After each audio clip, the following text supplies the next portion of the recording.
بسم اللہ الرحمن الرحیم۔ شروع اللہ کے نام سے جو بڑا مہربان نہایت رحم والا ہے۔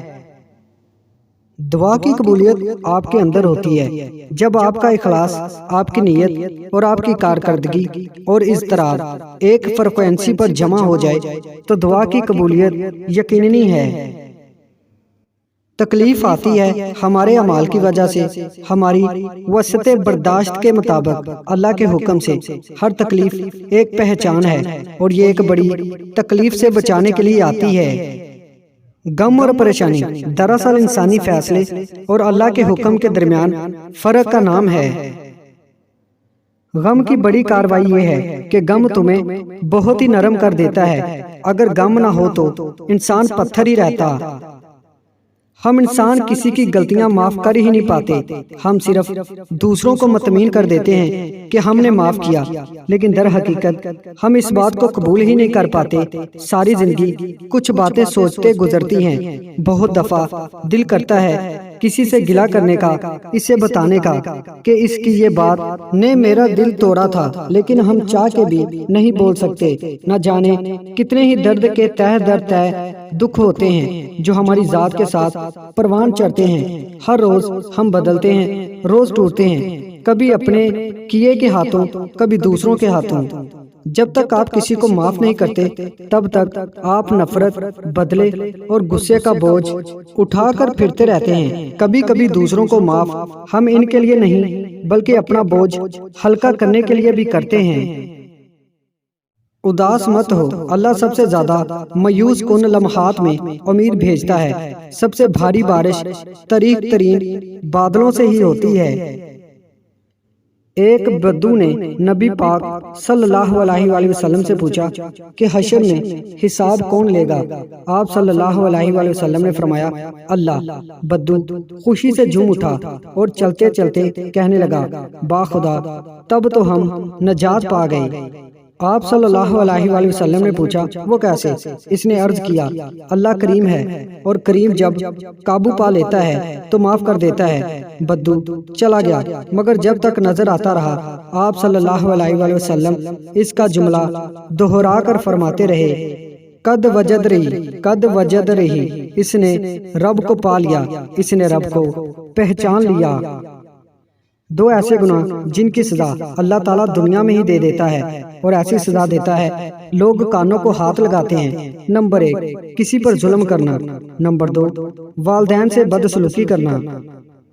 اگر آپ صرف وہی دیکھتے ہیں جو دنیا آپ کو دکھاتی ہے اور صرف وہی سنتے ہیں جو دنیا آپ کو سناتی ہے تو یقین کیجئے کہ آپ نہ دیکھ سکتے ہیں نہ سن سکتے ہیں۔ ضرورت سے زیادہ اچھے بنو گے تو ضرورت سے زیادہ استعمال کیے جاؤ گے۔ ایک دوسرے کی بات کرنے کی بجائے ایک دوسرے سے بات کیجئے، زندگی آسان بن جائے گی۔ انسان وہ لڑائی کبھی نہیں جی سکتا جس میں دشمن اس کے اپنے ہوں۔ عورت کو اللہ پاک نے صلاحیت دی ہے کہ وہ وقت پڑنے پر والدین کا بیٹا اور اولاد کا باپ بن جاتی ہے۔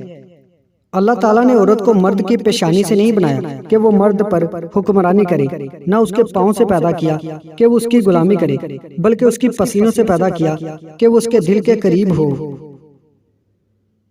قسمت پہیے کے چکر کی مانند گھومتی ہے جو کبھی اوپر جاتا ہے اور کبھی نیچے آتا ہے۔ تم بھی جب اوپر جاؤ تو نیچے والوں کا ہاتھ تھام لو، کیونکہ اگلے چکر میں تمہیں ان کی ضرورت پڑ جائے گی۔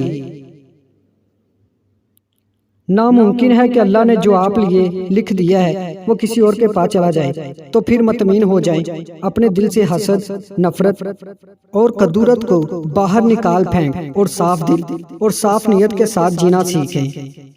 جانتے ہیں بد نصیب کون ہوتا ہے؟ وہ جسے اپنے رب سے دعا مانگنے کا وقت بھی نہ ملے۔ رحمت حق اس شخص کی تلاش میں رہتی ہے جس کی آنکھ پرنم رہتی ہے۔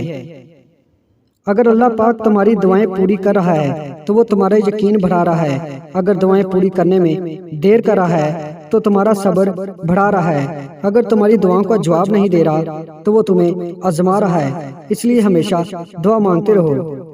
وہ ساتویں آسمان پر رہنے والا رب ہم زمین پر بسنے والوں کا درد ہمارے ساتھ جینے والے انسانوں سے بہتر جانتا ہے۔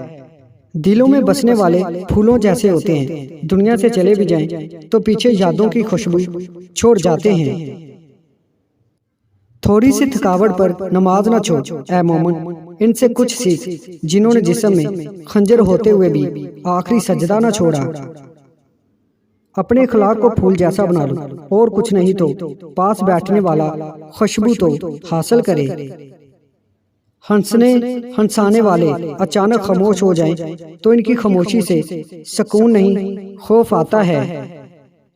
اصل محبت تو یہی ہے کہ جیسی بھی تلخی ہو جائے، کتنی ہی شدت کی ناراضگی ہو جائے، مگر اپنے دل میلے نہ کیے جائیں، انا کی دیوار نہ تعمیر کی جائے۔ جب محبت کا یوسف ہجر کے کنویں میں گرتا ہے تو اس کے چاہنے والے کی آنکھیں یعقوب ہو جایا کرتی ہیں۔ روٹھنے اور منانے کا عمل رک جائے تو محبت کو زنگ لگ جاتا ہے۔